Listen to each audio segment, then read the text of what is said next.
tax will be 40%. CBO estimates in the first year revenue of $12 billion. Where does that revenue come from? Does it come from the tax?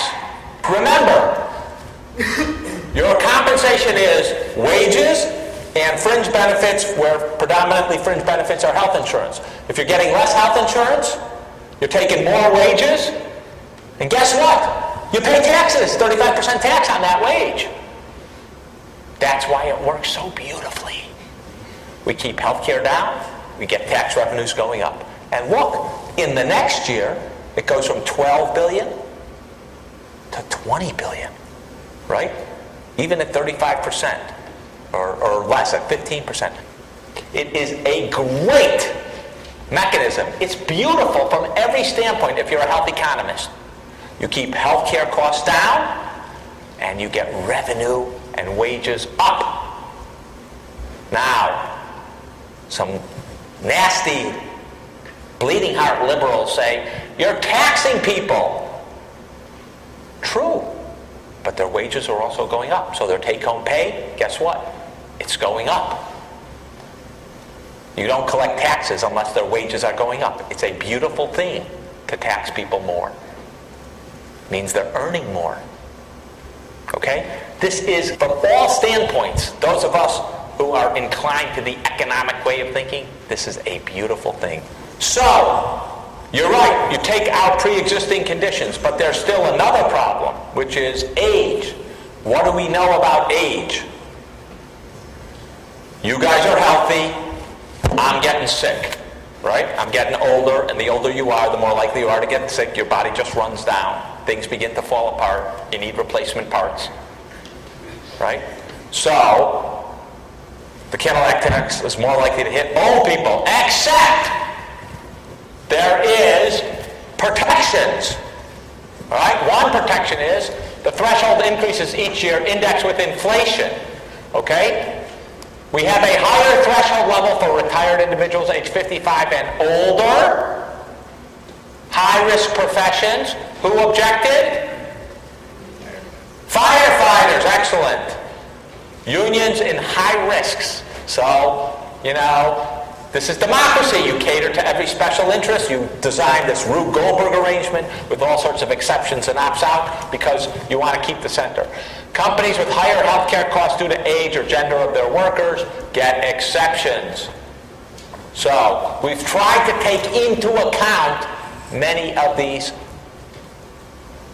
potential problems. And by the way, in the exchange, there's a limit to how much you can jack up rates because of older people. 3-to-1 ratio.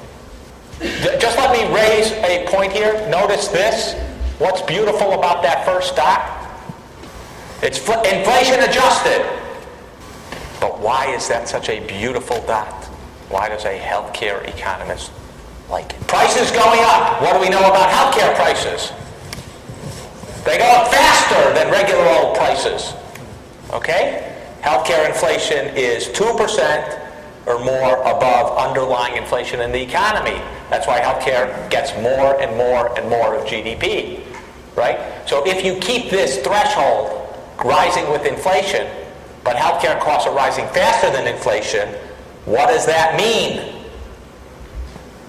More people are in the Cadillac tax bracket unless ratcheting down ever more. This is a way of either capturing more people in there or putting even more downward pressure on the premiums going forward. Section 3403 is the famous IPAB. For those of you who actually read the New York Times cover to cover, the IPAB is in the news these days because the Republicans are trying, and they actually had a lot of Democrats trying to get rid of the IPAB. This is an independent 15-member payment advisory board tasked with presenting Congress with a comprehensive proposal to reduce excess cost growth and improve the quality of care for Medicare beneficiaries. So, my former boss, Peter Orszag, said we need a process to make sure that if inflation is going up, we have a process to keep it down. Regardless of what Congress does, there is a foolproof method that will get us cost control. We have an existing thing called MedPAC, the Medicare Payment Advisory Commission. And the problem with that is it makes great recommendations, got these beautiful, nice reports, and what does Congress do with them? Either grind them up for, landfill, or just collects dust. They almost never implement well-studied proposals. This is to say, all right, we're just going to take those proposals and make them binding every time healthcare inflation or Medicare exceeds some fixed amount. That way we can be sure that we'll control costs. So basically it's a strengthened version of the MedPAC, which advises Congress. MedPAC doesn't have the power to enact, so Peter said, well, let's give basically a MedPAC-like organization the power to enact, even if Congress doesn't act. Kind of like the base closing commission. So if Congress is paralyzed like it does, or doesn't want to actually put in some of these controls, we have it go in automatically. So members are appointed by the president and subject to Senate confirmation. This issue of Senate confirmation, it's lunacy. There are like 2,500 jobs that have to be Senate confirmed. They can't even possibly do them. CMS will project per capita growth rate for Medicare spending, so year-on-year rate controlling for the number of people in Medicare. If the predicted growth rate exceeds a set target, IPAB will develop a set of proposals to reduce the Medicare spending. The HHS, that's Health and Human Services, must implement the proposals unless Congress adopts equally effective alternatives. So basically these go into effect unless Congress acts. So no additional legislation needed to make these proposals go in, and you have 15 wise men and women giving you the best ideas. So starting in January 2018, the target is GDP per capita plus 1%. What have we been doing in terms of growth over the last 40 years? GDP plus 2. This cuts that rate in half. Remember that yellow, I think it was the yellow line we had it right at the start? That was cutting the rate in half. So, pretty effective. Congress can overrule only if it's passed by both houses with the supermajority in the Senate. The proposal shall not include any recommendation to ration health care, raise revenues or Medicare beneficiary premiums, increase Medicare beneficiary cost sharing, including deductibles, coinsurance, and co-payments, or otherwise restrict benefits or modify eligibility. So you can't say, well, we're going to exclude certain procedures to get this target. You basically have to get more efficient care to hit this target. And by the way, hospitals are excluded for the first period of time because they supposedly gave a lot of cost savings in that adjustment that we described earlier. Just recently, the House Ways and Means Committee approved legislation that would eliminate the Health Law's Independent Payment Advisory Board. The bill could be considered by the full House as early as next week. That's why it's in the news. So Congress put it in the bill, and actually the president insisted it go in the bill because Peter convinced him it was a fail-safe for cost control. Congress hates the idea. Why does Congress hate the idea? What about re-election?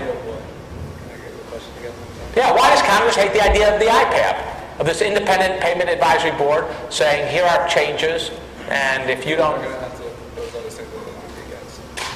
Congress is giving up power, right? Some other board is doing it. It's basically a vote of no confidence in Congress. You guys can't do the right thing, so we're going to have this independent board. It's a serious vote of no confidence, and a serious usurpation of congressional authority. Now, it's acceptable usurpation of congressional authority because Congress voted it.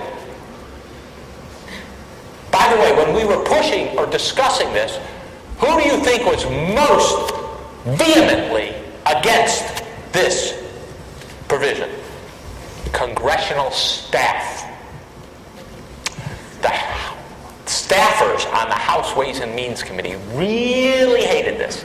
Why did they really hate it? They were at the bottom of the heap. But every time they're going to consider changing the Medicare law, all of these people descend on them, right? They then have power. They've got either the device people or the doctors or the hospitals or the drug companies or the patients. Everyone coming to them arguing why their position is right. They have a lot of power. If they'd just given up the power to some other organization, You know, who are they? The big Medicare decisions now are made by someone else. They're nobody. They really hated this, those staffers. They went berserk.